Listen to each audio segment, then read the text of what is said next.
RPSC RS interview में वो कौन सा हिस्सा है जो पूरा गेम बदल सकता है? जी हाँ, वो है राजस्थान से जुड़े सवाल।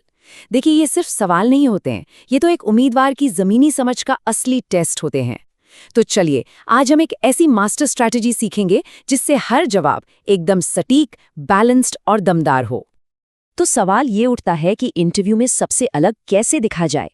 इसका राज सिर्फ किताबी ज्ञान में नहीं है, बल्कि राजस्थान से जुड़े सवालों पर मजबूत पकड़ बनाने में है। हम इस पूरी बातचीत में यही समझने वाले हैं कि इस सेक्शन में मास्टरी कैसे हासिल की जाए और इंटरव्यू बोर्ड पर एक गहरी छाप कैसे छोड़ी जाए। तो हमारा रोड मैप क्या है? देखिए, हम 5 स्टेप्स में आगे बढ़ेंगे। सबसे पहले बोर्ड की सोच को समझेंगे, फिर जवाब देने की एक कोर्स स्ट्रैटेजी बनाएंगे, उसे असल में अप्लाई करके देखेंगे, और फिर वो 4 लाइन का मास्टर टेम्पलेट, जिसके बाद हम एक परफेक्ट जवाब का उदाहरण भी देखेंगे। ठीक है, तो चलिए शुरू करते हैं। सबसे पहली और सबसे जरूरी बात जो समझनी है वो ये है कि जब इंटरव्यू बोर्ड राजस्थान से जुड़ा कोई सवाल पूछता है ना, तो वो सिर्फ फैक्ट्स नहीं जानना चाहता। असल में ये एक टेस्ट है प्रशासनिक समझ और मैच्योरिटी का। तो बोर्ड आखिर ढूंढ क्या रहा होता है? मूलतः 3 चीजें।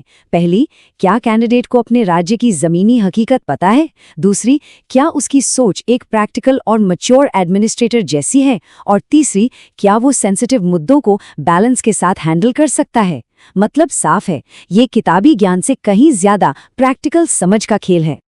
चलिए, अब सीधा मुद्दे पर आते हैं, यानी हमारी कोर स्ट्रैटेजी पर। अब हम उस फ्रेमवर्क को समझेंगे, एक ऐसे ढांचे को जो हर जवाब को स्ट्रक्चर्ड और पावरफुल बना देगा।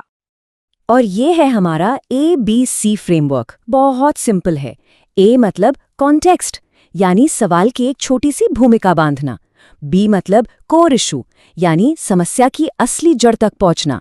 और C प्रैक्टिकल अप्रोच, मतलब एक एडमिनिस्ट्रेटिव सॉल्यूशन देना। ये स्ट्रक्चर एक कंप्लीट और मैच्योर जवाब की गारंटी देता है। चलिए, इसको एक उदाहरण से समझते हैं। मान लीजिए, इंटरव्यू में एक बहुत कॉमन सवाल पूछा जाता है कि आपके जिले में पानी की समस्या लगातार बनी क्यों रहती है। तो अब देखिए, जवाब की शुरुआत सीधे कारणों से नहीं करनी है। सबसे पहले आता है स्टेप A, यानी कॉन्टेक्स्ट। इस तरह जवाब देने से क्या होता है? इससे पता चलता है कि कैंडिडेट सिर्फ अपने जिले के बारे में नहीं सोच रहा, बल्कि उसे पूरे राज्य के बड़े पर्सपेक्टिव की भी समझ है। ये एक बहुत सॉलिड शुरुआत होती है। एक बार कॉन्टेक्स्ट सेट हो गया तो अब आता है स्टेप B, यानी कोर इशू। अब मुद्दे की जड़ में जाना है। यहाँ आप एक एक करके असली वजहें सामने रखते हैं, जैसे बारिश की कमी, नीचे जाता ग्राउंड वाटर लेवल या पुराने जल स्रोतों का खत्म होना। बस एक बात का ध्यान रखना है, वजहें हमेशा मैच्योर, बैलेंस्ड और एकदम क्लियर होनी चाहिए। और अब आता है सबसे जरूरी हिस्सा, स्टेप C, प्रैक्टिकल अप्रोच। यहीं पर आपकी एडमिनिस्ट्रेटिव मैच्योरिटी दिखती है। इंटरव्यू बोर्ड यही तो देखना चाहता है कि जमीन पर क्या किया जा सकता है। इसलिए जवाब का लहजा हमेशा प्रशासनिक होना चाहिए। इससे ये साफ हो जाता है कि कैंडिडेट सिर्फ प्रॉब्लम गिनाने रहा, बल्कि प्रैक्टिकल जमीनी समाधान पर फोकस कर रहा है।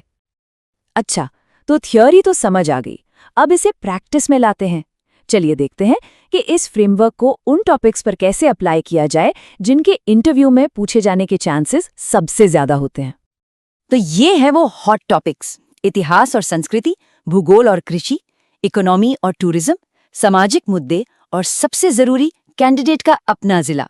और मजे की बात यह है कि हमारा ABC फ्रेमवर्क इन सब पर एकदम फिट बैठता है। जैसे अगर इकोनॉमी और टूरिज्म पर सवाल आता है तो बोर्ड ये देखना चाहता है कि कैंडिडेट की सोच डेवलपमेंट ओरिएंटेड है या नहीं। ये उदाहरण एकदम परफेक्ट है कि कैसे टूरिज्म को लोकल इकोनॉमी से जोड़कर एक प्रैक्टिकल लाइवलीहुड मॉडल बनाया जा सकता है। ये एक बहुत ही पॉजिटिव अप्रोच है।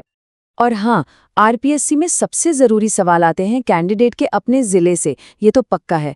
तो अपने होम डिस्ट्रिक्ट के बारे में ये 5 बातें तो रट लेनी चाहिए: पॉपुलेशन, इकोनॉमी, मुख्य फसलें कौन सी हैं, टूरिस्ट स्पॉट्स क्या हैं, और सबसे बड़े चैलेंजेस क्या हैं। अब तक जो भी हमने सीखा उसको निचोड़कर एक फाइनल टूल बनाते हैं। इसे हम कह सकते हैं 4 लाइन मास्टर टेम्पलेट। ये वो मास्टर की है जो राजस्थान से जुड़े लगभग हर सवाल का ताला खोल सकती है। और ये कितना पावरफुल है, अंदाजा लगाइए। ये टेम्पलेट राजस्थान से जुड़े करीब 90% सवालों को कवर कर सकता है। मतलब जवाब को स्ट्रक्चर करने का ये एक अचूक फॉर्मूला है। तो ये है वो 4 लाइन का मास्टर टेम्पलेट। स्टेप 1, एक छोटा सा कॉन्टेक्स्ट। स्टेप 2, प्रॉब्लम के 3 से 5 एकदम सटीक कारण। स्टेप 3, एक ज़मीनी एडमिनिस्ट्रेटिव सॉल्यूशन। और स्टेप 4, ये बहुत इंपॉर्टेंट है, कम्युनिटी पार्टिसिपेशन या युवाओं की भूमिका को शामिल करना। बस आपका जवाब कंप्लीट हो गया। तो चलिए अब इस मास्टर टेम्पलेट को एक्शन में देखते हैं, एक फाइनल और परफेक्ट उदाहरण के साथ, जिससे ये पूरी स्ट्रैटेजी एकदम क्लियर हो जाएगी। मान लीजिए इंटरव्यू में सवाल आता है, एक मुश्किल सवाल, आपके जिले में बेरोजगारी क्यों बढ़ रही है? अब देखते हैं हमारे टेम्पलेट का इस्तेमाल करके इसका जवाब कैसे दिया जा सकता है। और ये रहा इसका एक शानदार जवाब। जरा ध्यान से देखिए ये हमारी टेम्पलेट में कैसे फिट होता है। शुरुआत हुई कॉन्टेक्स्ट से कि इकोनॉमी खेती पर आधारित है, फिर आए कारण, मौसमी खेती, स्किल्स की कमी, फिर आया practical administrative solution, skill mapping और एमएसएमईज को बढ़ावा देना, और आखिर में एक पॉजिटिव आउटकम, युवाओं को लोकल रोजगार। ये जवाब बैलेंस्ड है, प्रैक्टिकल है और इंटरव्यूअर को दिखाता है कि सोचने का दायरा कितना बड़ा है। तो आखिर में इस पूरे बातचीत का निचोड़ क्या है? बस एक लाइन में, राजस्थान से जुड़े सवालों का मकसद सिर्फ नॉलेज चेक करना नहीं है, उनका असली मकसद है जमीनी समझ, सोचने की गहराई और एक एडमिनिस्ट्रेटर के तौर पर प्रैक्टिकलिटी को परखना। तो जाते जाते एक सवाल छोड़ जाता हूं, इस पूरी स्ट्रैटेजी को समझने के बाद अब किसी को अपनी एडमिनिस्ट्रेटिव सोच कितनी मैच्योर लगती है, ये खुद को परखने का एक अच्छा मौका है कि इन चुनौतियों के लिए असल तैयारी कितनी है।